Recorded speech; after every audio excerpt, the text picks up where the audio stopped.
On Friday, April 7, a day after the U.S. missile strike against Syria, the global oil price did something it hadn't done in months. It shot way up by Monday morning.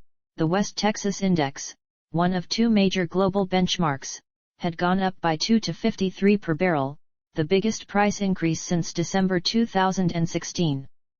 Analysts and commentators jumped at the chance to proclaim it. Geopolitical risk in the oil market was back all of a sudden.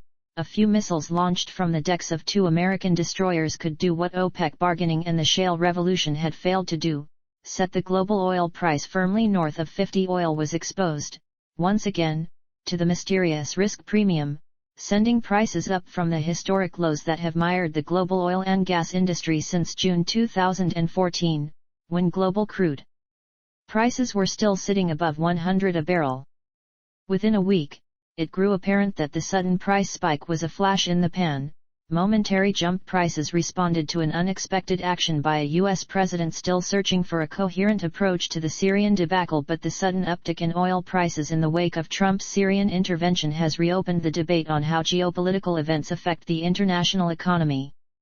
In early June, when Qatar was suddenly and unexpectedly isolated diplomatically and economically by the rest of the Persian Gulf with American support, the question of how energy markets would respond was reopened, but this time, there was no spike. Growing instability near the Strait of Hormuz, through which a third of all globally traded oil passes each day, elicited no more than a shrug from the markets. The geopolitical risk from this incident, unlike the Syrian missile strike, wasn't enough to arrest a downward slip in oil prices.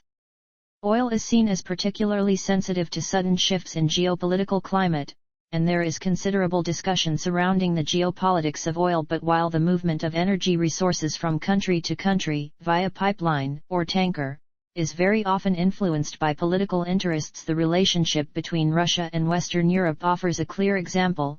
The relationship between petroleum prices and political events, be they wars, missile strikes, revolutions or sudden coups d'état, has never been clear-cut.